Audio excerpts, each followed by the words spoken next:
Tem uma coisa que ninguém te conta sobre relacionamentos abusivos. Ninguém te conta que você vai amar a pessoa que te machuca. Não de um jeito superficial. Não de um jeito que você consegue desligar quando as coisas ficam difíceis. De um jeito profundo, real, que dói de dentro para fora. Que confunde tudo o que você achava que sabia sobre si mesmo e sobre o mundo. Ninguém te conta isso porque é mais fácil imaginar que vítima de abuso é alguém que não ama o agressor. Que é alguém que simplesmente não consegue ir embora. Mas a verdade é muito mais complicada do que isso. E a verdade é o que eu vim contar hoje. Meu nome não importa tanto quanto minha história. E essa história eu carreguei sozinha por tempo demais. Antes de continuar, me faz um favor. Se inscreve no canal agora, aperta o sininho para não perder nada. E me conta nos comentários de onde você está assistindo isso. Pode ser uma cidade pequena no interior, pode ser uma capital, pode ser de outro país. Me conta, porque essa história que eu vou te contar hoje é sobre solidão. E eu não quero que nenhuma das duas fique sozinha nisso. Nem eu nem você. Agora senta comigo. Porque isso vai levar um tempo. E eu preciso que você ouça tudo. Eu tinha 24 anos quando conheci o Eduardo. 24 anos, um emprego novo que eu adorava. Um apartamento que eu estava começando a mobiliar do meu jeito pela primeira vez na vida. Uma sensação de que tudo estava finalmente se encaixando. Eu era uma pessoa que acordava animada. Isso importa dizer. Porque mais tarde, quando tudo mudou, eu precisei me lembrar com esforço de que um dia eu fui alguém que acordava animada. Conheci ele numa festa de aniversário de uma amiga em comum. Ele estava conversando com um grupo de pessoas quando eu cheguei. E teve um momento em que ele me olhou de través da sala com aquele tipo de olhar que te faz sentir que você é a única pessoa no ambiente. Aquele olhar de reconhecimento, sabe? Como se você e ele já tivessem se encontrado em algum outro lugar, em alguma outra vida, e esse encontro fosse só a continuação de algo que já existia. Ele veio até mim 1 hora depois.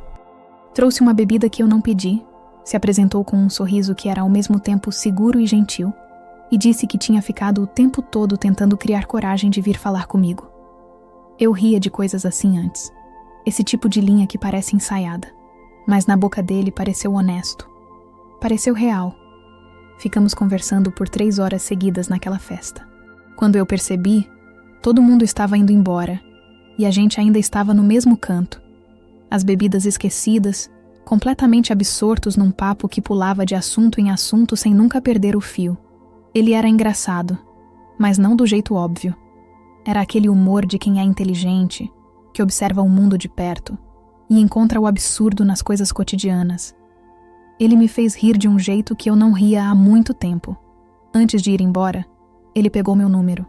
E no dia seguinte, às 9 da manhã, já tinha mandado mensagem. Ainda pensando na conversa de ontem. Quando a gente repete isso, eu fiquei olhando para aquela mensagem por uns 2 minutos, com um sorriso bobo no rosto antes de responder. Os primeiros meses foram o que eu agora chamo, sem romantismo, de a fase de construção. Na época, eu chamava de os melhores meses da minha vida.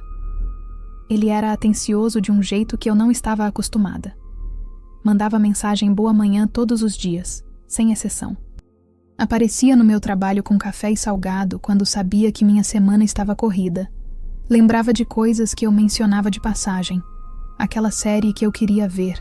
Aquele restaurante que uma amiga tinha recomendado. Aquela música que eu gostava de uma banda que ninguém mais conhecia. Ele prestava atenção. E quando alguém presta atenção em você desse jeito, depois de anos de relações onde você se sentia invisível, é como beber água depois de muito tempo com sede. Você bebe sem perceber que está bebendo rápido demais. Ele também era intenso, mas eu traduzia a intensidade como paixão. Quando ele dizia que nunca tinha sentido aquilo por ninguém, eu acreditava. Quando ele dizia que eu era diferente de todas as outras pessoas que tinha conhecido, eu acreditava.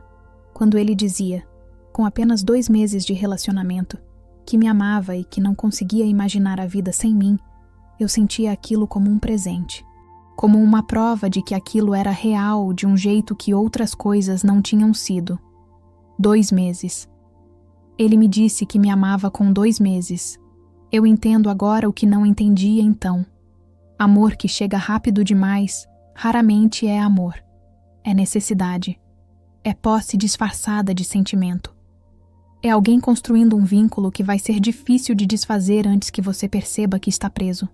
Mas com 24 anos, com o coração aberto e a cabeça cheia de tudo que o mundo ensina que amor deve parecer, eu não via isso. Eu via um homem que me escolhia com convicção. E isso parecia ser tudo. A primeira coisa que mudou foi sutil. Tão sutil que eu não percebi que estava acontecendo enquanto acontecia. Só consigo ver agora, com anos de distância e muito trabalho terapêutico, que aquilo foi o começo de tudo. Começou com comentários sobre as minhas amigas. Não eram ataques diretos. Eduardo nunca era direto quando queria plantar uma ideia. Era mais como uma semente jogada de passagem, casual, quase inocente. Essa amiga tua, a Karina, ela parece um pouco falsa, não? Sabe aquele tipo de pessoa que ri de tudo, mas você não sabe bem o que ela pensa de verdade? Ou então, reparei que a Letícia não perguntou nada de você quando a gente saiu com ela. Ficou falando dela o tempo todo. Você não acha estranho? Eu defendia minhas amigas no começo. Não, Karina é ótima. Você não a conhece direito. Letícia só estava passando por muita coisa. E ele recuava. Levantava as mãos num gesto de quem não quer brigar, sorria com uma mansidão que parecia razoabilidade e dizia: tudo bem, você a conhece melhor do que eu. Eu só quero que as pessoas ao seu redor sejam boas para você. Porque você merece gente boa. E como você discute com isso? Como você fica com raiva de alguém que está só querendo o seu bem? Você não fica. Você vai guardando essas conversas num lugar que parece não ter importância. E elas ficam lá, quietas, até que um dia você olha para suas amigas e se pega pensando: será que ele tem razão? Será que a Karina é mesmo um pouco falsa? Será que a Letícia é egoísta? Não foi de uma hora para outra que eu parei de ver minhas amigas. Foram cancelamentos graduais, reuniões que eu declinava porque a noite com ele parecia mais importante, saídas que eu adiava porque ele tinha tido um dia difícil e precisava que eu ficasse. E quando eu saía, havia sempre uma tensão esperando quando eu voltava. Não uma briga exatamente, mas um silêncio pesado que eu precisava desfazer. Uma frieza que só se resolvia quando eu explicava cada detalhe da noite. Quem tinha dito o quê? Sobre o que tinham conversado? Se alguém tinha mencionado o nome de algum homem. Com um ano de relacionamento, eu mal falava com as minhas melhores amigas. O que veio depois foi mais difícil de contar porque por muito tempo eu tive vergonha disso. Eduardo começou a criticar as minhas escolhas de um jeito que, olhando de fora, parece óbvio que era errado. Mas de dentro, vivendo aquilo no dia a dia, cada coisa tinha uma justificativa que fazia sentido se você não olhasse para o conjunto. Ele criticava o que eu comia. Não de forma agressiva, não com palavras feias. Era um olhar quando eu pedia sobremesa no restaurante. Era um: tenho certeza que você vai se arrepender. Dito com uma voz baixa e suave quando eu abria um pacote de biscoito. Era um: você está bem? Parece que está retendo líquido, quando eu aparecia com uma blusa mais justa. Eu comecei a me vestir diferente. Comecei a pensar 2 vezes antes de pedir o que eu queria comer. Comecei a me olhar no espelho com os olhos dele. Ele criticava o meu trabalho. Não o trabalho em si, porque eu era boa no que fazia, e mesmo ele sabia disso. Mas o quanto eu me dedicava a ele. Você chega em casa pensando no trabalho, aí não tem espaço para mais nada. Não sei se é saudável você se importar tanto com uma empresa que nem a sua. Aquela sua chefe explora você, e você deixa porque precisa ser aprovada por todo mundo. Aquela última frase ficou na minha cabeça por muito tempo. Precisa ser aprovada por todo mundo. Ele usava isso como se fosse uma falha minha, uma fraqueza de caráter. Mas era interessante. A única aprovação que havia me deixado de parar de buscar era a de todo mundo, exceto a dele. E então veio a coisa mais insidiosa de todas. Ele começou a questionar a minha percepção da realidade. Isso tem um nome. Eu aprendi o nome mais tarde. Se chama gaslighting. Mas na época, eu não sabia que aquilo tinha nome. Eu só sabia que estava constantemente confusa, constantemente questionando minha própria memória, meu próprio julgamento, minha própria sanidade. Funcionava assim. Ele fazia ou dizia alguma coisa que me magoava. Eu mencionava: E então, ele me olhava com uma expressão de confusão genuína, quase de pena, e dizia: "Você não está lembrando direito." Ou: "Eu nunca disse isso, você está confundindo." Ou, o mais devastador de todos: "Você está sempre procurando motivo para brigar, eu não sei o que fazer mais." Eu ficava ali, com a memória clara do que tinha acontecido, e começava a duvidar dela. Porque quem mente com tanta convicção? Quem olha nos seus olhos e diz: "Isso não aconteceu", de um jeito tão seguro, tão tranquilo, se não for verdade? Eu comecei a escrever as coisas num diário. Não porque sabia que estava sendo manipulada, mas porque sentia que precisava de algum registro externo da realidade, alguma âncora além da minha própria memória, que parecia não funcionar mais direito. Eu escrevia o que acontecia, o que ele dizia, o que eu sentia. E quando ele depois negava, eu ia ao diário em segredo, lia o que tinha escrito e ficava sentada com aquela contradição que eu não sabia como resolver. Porque se ele tinha razão e eu não me lembrava das coisas direito, eu estava ficando louca. E se ele estava mentindo, então a pessoa que eu amava estava me destruindo de propósito. Nenhuma das duas opções cabia na narrativa que eu tinha construído sobre aquele relacionamento. Então eu escolhia uma terceira opção, que era não escolher nenhuma e continuar vivendo no meio daquilo. Tem um momento que eu me lembro com uma clareza que me assusta até hoje. Era um domingo à tarde. A gente estava num supermercado, uma coisa completamente ordinária, e eu discordei de alguma coisa pequena que eu nem lembro mais o que era. Uma marca de produto, uma escolha de que caminho tomar no supermercado, algo absolutamente sem importância. E ele parou, no meio do corredor de cereais. Me olhou com uma expressão que eu não consigo descrever de outro jeito, a não ser como desumanizante. Como se eu fosse um problema que ele estava cansado de resolver. E disse, com uma voz baixa para ninguém mais ouvir: "Às vezes eu fico me perguntando se você é burra mesmo, ou se você faz isso de propósito." Eu fiquei parada. O supermercado continuou funcionando ao redor de mim. Carrinhos passando, música tocando, uma criança gritando em algum corredor mais pra frente. E eu fiquei parada no meio de tudo aquilo com aquelas palavras ecoando dentro de mim. Burra mesmo, ou faz isso de propósito? Eu não chorei ali. Chorar em público era algo que eu havia aprendido a não fazer, porque chorar causava cenas, e cenas me tornavam dramática, e ser dramática era uma das coisas que mais o irritavam. Então, eu engoli.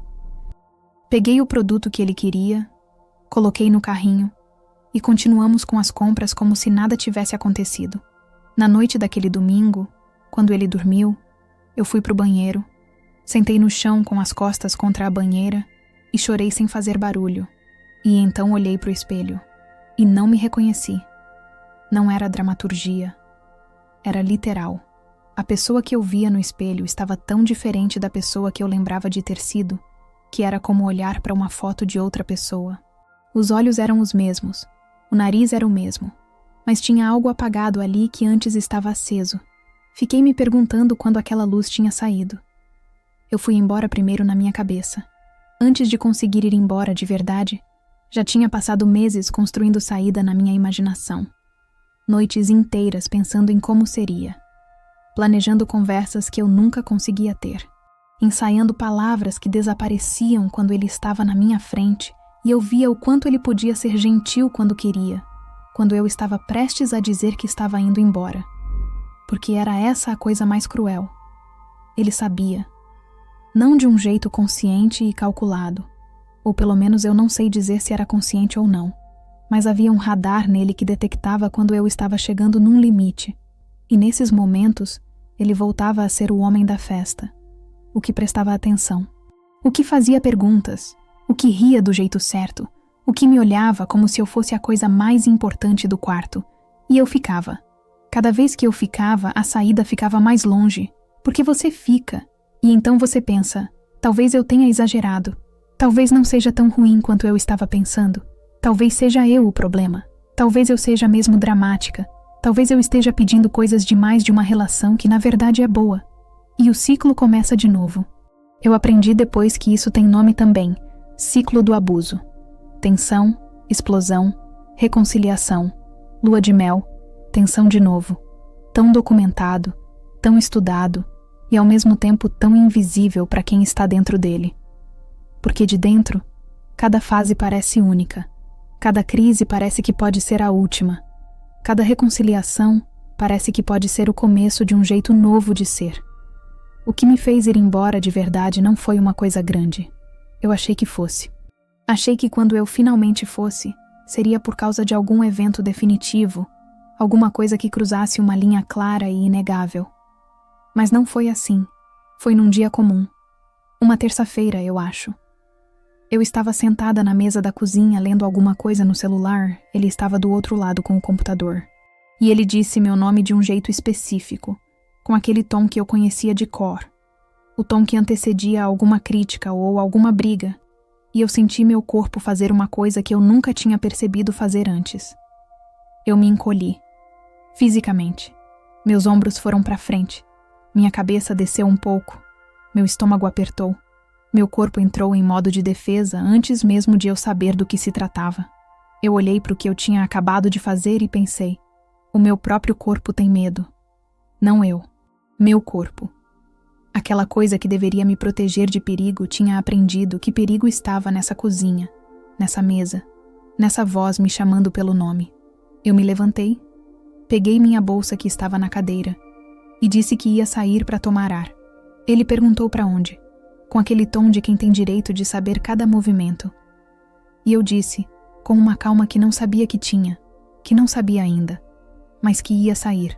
Eu saí. Andei por umas 3 quadras sem destino. E então parei numa pracinha e liguei para minha mãe. Não contei tudo naquele dia. Não conseguia. Mas disse que precisava ir para casa dela, que precisava de alguns dias longe. Minha mãe, que nunca tinha me feito perguntas que eu não estava pronta para responder, disse: eu vou ajeitar o seu quarto. Fui buscar algumas coisas quando ele não estava. Deixei uma mensagem dizendo que precisava de espaço. E passei os próximos 3 dias debaixo do edredom da minha infância, no quarto da minha mãe, chorando de um jeito que parecia que nunca ia parar. Ir embora não foi o fim. Preciso ser muito honesta sobre isso. Porque tenho uma ilusão de que o momento de sair é o momento em que tudo melhora. O herói vence. Os créditos sobem. Mas a realidade é que ir embora foi o começo de uma parte diferente e igualmente difícil. Ele tentou me reconquistar, com a intensidade de sempre, multiplicada. Mensagens que começavam com desculpas, passavam por promessas, chegavam em ameaças veladas e voltavam para as desculpas. Eu li cada uma delas com o coração na garganta, dividida entre a parte de mim que queria acreditar nas promessas e a parte que havia se encolhido naquela cozinha e sabia no fundo onde a gente sabe as coisas que não quer saber, que promessa não era o suficiente. Bloqueei ele depois de 2 semanas. Bloqueei em tudo. E aí veio o silêncio, que foi de um jeito quase mais difícil do que as mensagens. Porque com o silêncio, a única voz que eu ouvia era a minha. E a minha estava muito confusa. Tinha dias que eu acordava convicta de que tinha feito a coisa certa. Dias que eu me sentia leve de um jeito que eu havia esquecido que era possível. Dias que eu ligava para Karina, que tinha voltado com a paciência de quem nunca foi embora de verdade, e a gente ria de coisas bobas por horas. Mas tinha outros dias. Dias que eu acordava com a sensação de que havia cometido um erro enorme, que talvez eu tivesse exagerado o tempo todo, que talvez o problema fosse mesmo eu, talvez minha percepção fosse distorcida, talvez eu fosse mesmo dramática, talvez eu tivesse jogado fora um relacionamento que poderia ter dado certo se eu fosse uma pessoa melhor. Esses dias eram os mais perigosos. Nos piores deles, eu ficava com o celular na mão por longos minutos, o contato bloqueado na tela, pensando em desbloquear e mandar uma mensagem. Não mandei. Mas preciso ser honesta. Foi por pouco, várias vezes. Comecei terapia nesse período. Entrar naquele consultório pela primeira vez foi estranho porque eu não sabia direito o que eu estava fazendo ali. Sabia que estava mal, mas ainda não tinha as palavras certas para o que estava mal. Ainda não tinha vocabulário para o que tinha vivido. Minha terapeuta foi quem deu as palavras. Abuso emocional, isolamento, gaslighting, ciclo do abuso, coercive control, que ela me explicou em português como controle coercitivo, uma forma de abuso que não deixa marcas físicas, mas que é tão documentada e reconhecida quanto qualquer outra forma. Cada palavra que ela colocava no que eu havia vivido era estranha e aliviante ao mesmo tempo. Estranha porque parecia grave demais, mais grave do que eu tinha me autorizado a chamar. Aliviante porque, nomeado, aquilo deixava de ser uma névoa dentro de mim e virava uma coisa real, com bordas, com definição. Uma coisa real com bordas e definição é uma coisa que você pode olhar de frente. Um dos momentos mais importantes da minha terapia foi quando ela me perguntou quando eu tinha parado de confiar em mim mesma. Eu fiquei em silêncio por um tempo tão longo que me envergonhei um pouco. Então me lembrei do supermercado, do corredor de cereais, daquelas palavras ditas em voz baixa para ninguém mais ouvir. Eu acho que foi ali. Não de uma vez só, mas ali foi onde a erosão ficou definitiva. Reconstruir confiança em si mesmo é o trabalho mais lento que eu já fiz. É diferente de aprender uma habilidade nova. É mais parecido com lembrar de algo que você esqueceu, mas que o esquecimento foi tão longo que você precisa provar para si mesmo que você sabia antes. Houve um dia, meses depois de ter saído, que eu estava num restaurante com amigas. A Karina estava lá, a Letícia, mais umas 3 pessoas. A gente estava numa mesa grande, com comida boa, com aquela animação de quem não se via há tempo. E o garçom veio perguntar sobre a sobremesa. Eu pedi sem pensar. Pedi o que eu queria porque era o que eu queria, sem calcular, sem esperar algum olhar de julgamento, sem já estar me preparando para me sentir culpada.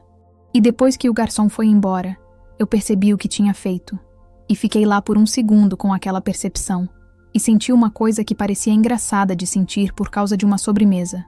Orgulho. Um orgulho quieto, pessoal, que as minhas amigas nem saberiam que estava acontecendo. Coisas pequenas. A reconstrução é feita de coisas ridiculamente pequenas que ninguém de fora consegue ver. Pedir a sobremesa que você quer. Discordar de alguém e notar que o céu não caiu. Olhar no espelho e não se ver pelos olhos de outra pessoa. Ter uma opinião sobre algo e sustentá-la sem precisar de permissão. Ligar para uma amiga sem calcular se vai causar problema. Ir e vir sem ter que dar satisfação de cada passo. Acordar animada. Aquele último item levou mais tempo do que os outros. Por muito tempo, o melhor que eu conseguia era acordar neutra. Sem o peso de antes, mas também sem leveza. Num estado de suspensão, como alguém que está aprendendo a confiar no chão antes de correr. Mas um dia, acordei animada. E lembrei que antes de tudo aquilo, esse era o meu estado padrão.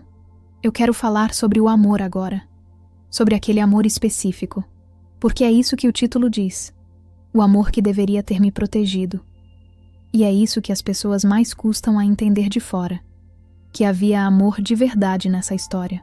Não da parte dele. Pelo menos não de um jeito saudável. Mas da minha parte, havia. Eu amei Eduardo. Com tudo que isso significa. E por muito tempo eu senti vergonha disso. Porque parecia que amar alguém que te faz mal é uma prova de estupidez ou fraqueza. Como se o amor fosse uma coisa simples que você liga e desliga de acordo com o comportamento do outro. Mas amor não funciona assim. Amor é um investimento. É anos de manhãs, de conversas, de momentos bons que foram reais, mesmo que o contexto em volta fosse doentio. É o homem que apareceu com café no seu trabalho e se lembrou da música que você gostava. Ele era real. Esses momentos eram reais. E o fato de que havia um sistema de controle embrulhado neles não apaga que eles aconteceram. O que eu aprendi é que amar alguém não te obriga a ficar. Que você pode amar uma pessoa e reconhecer que a presença dela na sua vida está te destruindo. Que amor não é suficiente por si só. Que amor não justifica o que alguém te faz. E que você merece um amor que te proteja. Não um amor que você precisa sobreviver. Aquela palavra. Sobreviver. Ela aparece no título de um jeito que me custou escolher. Porque parece dramático. Parece que estou me comparando a coisas maiores. a situações mais graves, mas é a palavra certa. Porque houve dias em que eu perdi de vista quem eu era, o que eu queria, o que eu sentia. Houve dias em que a versão de mim que entrou naquele relacionamento parecia ter sumido completamente. E quando você perde a si mesmo, sobreviver é a palavra certa para o que acontece quando você se acha de volta. Hoje eu sei coisas que não sabia com 24 anos. Não porque eu sou mais inteligente, porque não sou, mas porque o tempo, e a terapia, e as minhas amigas, e a minha mãe, e o meu próprio trabalho de me reconstruir, me ensinaram coisas que ninguém ensina na escola. Sei que love bombing, aquela fase inicial de atenção intensa e excessiva, não é paixão, é um padrão. E que quando alguém se declara em 2 meses e diz que nunca sentiu aquilo por ninguém, a resposta saudável é curiosidade com distância, não entrega total. Sei que ciúme não é amor. Que alguém que verifica seu celular, que questiona suas amizades, que se incomoda quando você tem vida própria, não está demonstrando amor. Está demonstrando insegurança que vai crescer e vai precisar de cada vez mais espaço dentro de você. Sei que discordância num relacionamento saudável não produz medo. Que você pode não concordar com quem você ama sem sentir que o chão está sumindo. E que se discordar produz aquela sensação de encolher, o seu corpo está te dizendo uma coisa que sua cabeça ainda não processou. Sei que amor de verdade não te isola. Que alguém que te ama de um jeito bom não vai precisar que você fique menor para ele caber. Vai querer que você floresça, mesmo que isso signifique que você tenha um mundo próprio que não depende dele. E sei, principalmente, que pedir ajuda não é fraqueza. Que ligar para sua mãe quando está com medo é um ato de coragem. Que ir à terapia é um ato de coragem. Que contar essa história, aqui, agora, é um ato de coragem que me custou mais do que parece. Se você está em algum lugar nessa história, eu preciso te falar diretamente. Se você está reconhecendo coisas que eu descrevi, se você está pensando em alguém enquanto ouve isso, se algo dentro de você ficou quieto e pesado quando eu falei sobre o corredor de cereais, ou sobre o meu corpo se encolher, eu quero que você saiba que você não está sozinha. E quero que você saiba também que o que você sente não é loucura. O que você sente não é exagero. Confiar na sua percepção, mesmo quando alguém que você ama passa a vida dizendo que sua percepção é errada, é uma das coisas mais difíceis que existe. E se você ainda está tentando fazer isso, você já está sendo mais corajosa do que imagina. Eu não vou te dizer o que fazer. Não é minha posição e não é meu direito. Eu só posso te contar o que foi verdade para mim. Que sair foi possível, mesmo quando parecia que não era. Que a vida do outro lado é real, mesmo quando você não consegue imaginá-la. Que você merece um amor que não te destrua. Que você merece acordar animada. Se você precisar de ajuda e não sabe por onde começar, conversar com alguém de confiança é um primeiro passo. Uma amiga, um familiar, um profissional de saúde. Você não precisa ter as palavras certas. Eu não tinha. Precisei só de alguém que me ouviu sem julgar. E se você não tem ninguém assim agora, saiba que existem serviços e canais de apoio para isso. Você não precisa resolver isso sozinha. Eu voltei a ser a pessoa que acorda animada. Não todos os dias, porque vida real não funciona assim, mas a maioria. E nos dias que não acordo, sei que vai passar. Porque aprendi que sentimento passa quando você para de lutar contra ele e começa a deixar ele existir.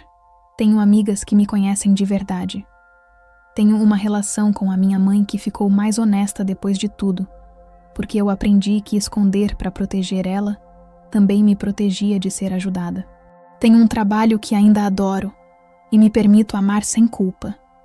Tenho sobremesa quando quero. Tenho opiniões que sustento. Tenho discordâncias que não me enchem de medo. Tenho um corpo que não se encolhe quando ouve seu nome. Tenho uma história que por muito tempo me deu vergonha e que hoje me parece a coisa mais importante que poderia te contar. Não porque quero que você sinta pena de mim, mas porque talvez você precise ouvir que sobreviveu alguém que esteve onde você está. Que do outro lado tem vida. Que do outro lado tem você de volta.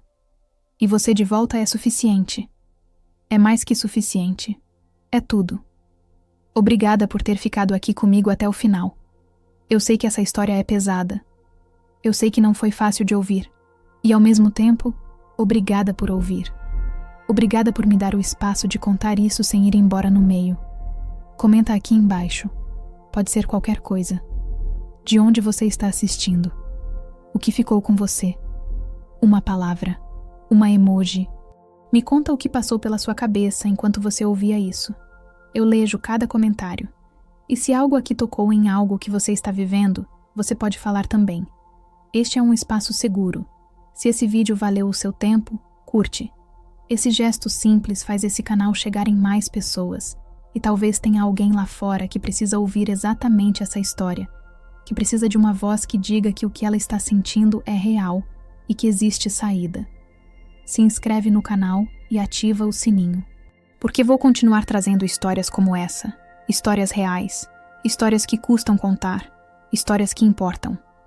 E quero que você esteja aqui quando eu trouxer. Cuida muito de você. E lembra, sobreviver não é o suficiente. Você merece mais do que sobreviver. Até a próxima.